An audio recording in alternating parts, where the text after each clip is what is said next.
Hivi unafahamu kwamba kuna makosa ambayo yanaweza kukufanya ushindwe na kuna makosa ambayo yanaweza kukufanya ufanikiwe?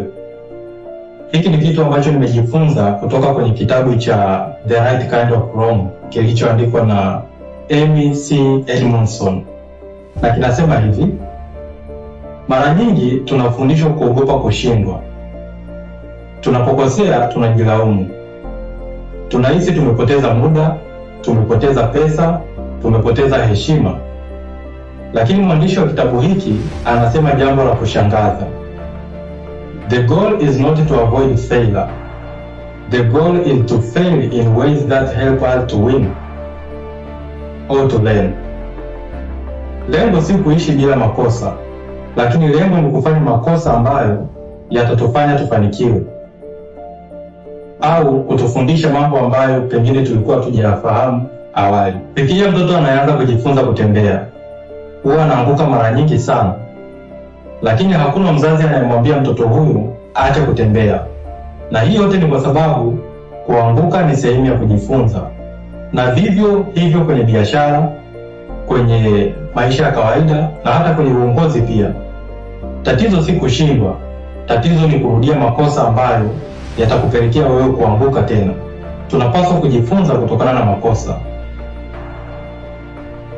Kuna makosa ambayo yanatokana na uzembe, lakini pia kuna makosa ambayo yanatokana na uthubutu kufanya mambo mapya. Na haya ndio aina ya makosa mawili ambayo kitabu hiki kimeyaainisha. Makosa ya uzembe yanapaswa kuepukwa, lakini makosa yanayotokana na kujifunza ndiyo yanayozalisha innovation. Nimejifunza mimi mwenyewe katika safari yangu kwamba kuna wakati ambao nilifanya maamuzi na sikupata matokeo kama vile nilivyotarajia, lakini badala ya kukata tamaa niliamua kujifunza, na hivyo nikajikuta kwamba naimarika na kuwa bora zaidi. Na pengine wewe umekuwa ukikutana na changamoto hii pia ya kupitia aina fulani ya makosa na unajihukumu ya kuhisi ya kwamba umeshindwa. Pengine unaamua kuanza biashara, lakini baada ya kukutana na makosa fulani ambayo umeyafanya unaacha kufanya biashara. Pengine unahitaji kuomba nafasi, lakini kwa hofu ya kukosa nafasi wakati fulani inakufanya usijaribu tena. Na pengine umekuwa ukiogopa kujaribu wazo jipya.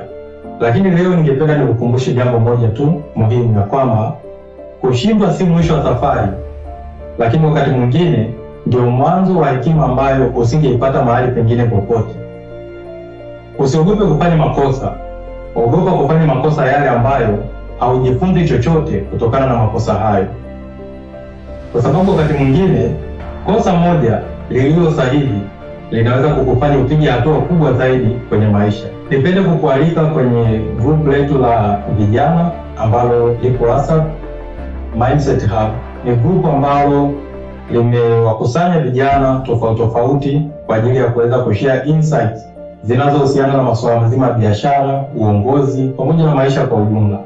Ni group ambalo litakufaa sana wewe kama kijana, kwa sababu tunayo nafasi kubwa ya kuweza kushauriana na kubadilishana mawazo kwa nia ya kuweza kukua pamoja na kufanikiwa. Ikiwa ungependa kujiunga na grupu hili, unaweza kunitumia ujumbe kupitia nambari ambayo nimeandika hapo chini kwenye description, na mimi nitakuunganisha moja kwa moja kwenye grupu hilo. Karibu sana kwenye Book Insights with Matiko Joseph, na hilo ndilo jina langu, Printing World Founder.